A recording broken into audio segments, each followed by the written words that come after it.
সম্প্রতি নেপাল অশান্ত হয়ে ওঠে। দুর্নীতির বিরুদ্ধে সংগঠিত হয় জেনজি আন্দোলন। সেই আন্দোলন নিয়ে আন্তর্জাতিক মহলেও চর্চা শুরু হয়ে যায় এবং নেপালের এই অশান্ত পরিস্থিতি নিয়ে প্রতিবেশী দেশ অর্থাৎ ভারত, সেই ভারতেও কিন্তু চর্চা তুঙ্গে উঠেছে। ভারতেও এই নিয়ে চর্চা হচ্ছে বিভিন্ন জায়গায় এবং আন্তর্জাতিক ক্ষেত্রে তো এর একটা চর্চা হচ্ছেই। তবে এরই মাঝে পশ্চিমবঙ্গের এক বিধায়ক এমন মন্তব্য করলেন যাকে ঘিরে দানা বাঁধল বিতর্ক। ভাবছেন তো কে সেই বিধায়ক? এমন কি মন্তব্য তিনি করলেন, তাও আবার এই অশান্ত নেপাল পরিস্থিতি নিয়ে? তিনি হলেন পশ্চিম মেদিনীপুরের ডেবরার তৃণমূল বিধায়ক হুমায়ুন কবির। সোশ্যাল মিডিয়ায় তাঁর করা একটি পোস্টকে ঘিরে শুরু হয়েছে বিতর্ক। সোশ্যাল মিডিয়ায় হ্যাশট্যাগ নেপাল ক্রাইসিস লেখার পর তিনি লেখেন, কবে যে আমাদের দেশের তানাশাহিদের একই হাল হবে? অহিংস পথে দুর্নীতির শিরোমণিদের মুখোশ আর ফাইল খুলে যাব আর কবে? আপনারাও কি আমার মতো স্বপ্ন দেখছেন? তৃণমূল বিধায়কের এই পোস্টের পরই শোরগোল পড়ে যায় বিভিন্ন মহলে। অনেকেই প্রশ্ন তুলতে থাকেন, তবে কি ভারতে সেনা শাসন চাইছেন তৃণমূল বিধায়ক? ভারতে এই রকম অশান্তির বাতাবরণ চাইছেন তৃণমূল বিধায়ক? হুমায়ুন কবিরের এই বক্তব্যের তীব্র সমালোচনা করে পদ্ম শিবির। বিজেপির মেদিনীপুর সাংগঠনিক জেলার সহসভাপতি শঙ্কর গুছাইত বলেন, আসলে হুমায়ুন কবির হয়তো নিজের দলের নেতাদের দুর্নীতি ও তাদের মুখোশ খোলার কথা বলেছেন। তাদের বিরুদ্ধে মানুষ কবে জেগে উঠবে সে কথাই বলতে চেয়েছেন তিনি। কটাক্ষ করে তিনি কি বলেছেন শুনুন শঙ্কর গুছাইতের মুখেই।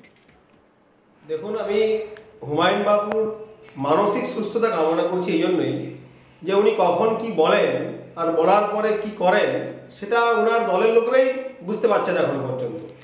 ডেবরার মানুষ তো ওনাকে দেখতে পান না, ওনাকে টর্চ দিয়েও খুঁজে পাওয়া যায় না।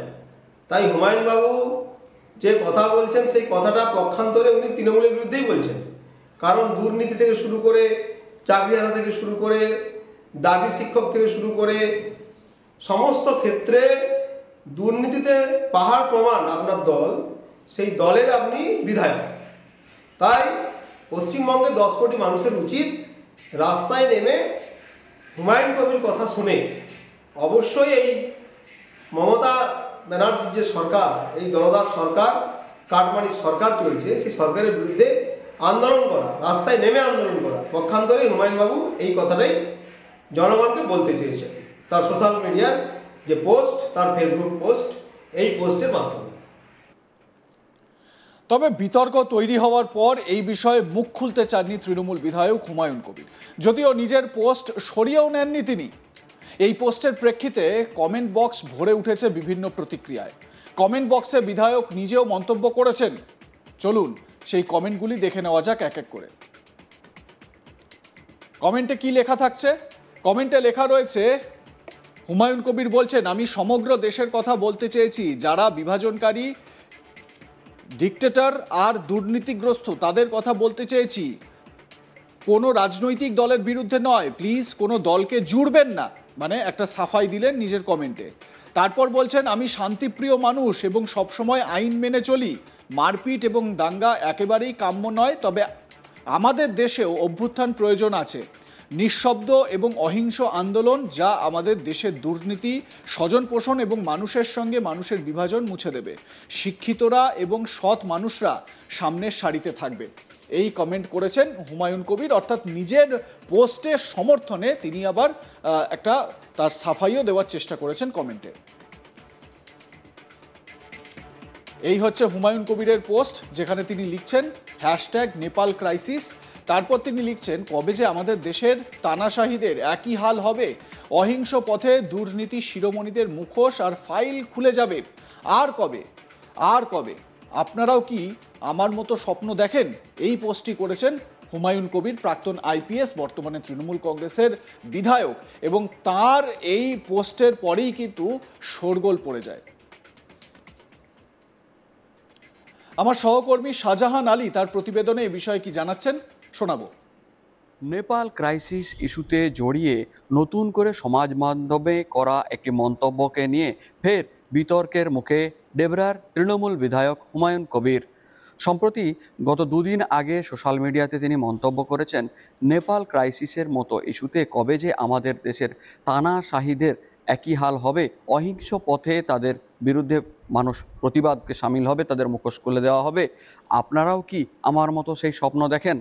অর্থাৎ তার এটা পরোক্ষে ইঙ্গিত দেশের যে বর্তমান কেন্দ্রের যে সরকার রয়েছে বা সেই সমস্ত রাজনৈতিক দলের প্রতিনিধি রয়েছে তাদের বিরুদ্ধে তা বলার অপেক্ষা রাখে না। তার করা এই মন্তব্য নিয়ে রীতিমতো অনেকেই তর্ক বিতর্ক শুরু করে দিয়েছেন।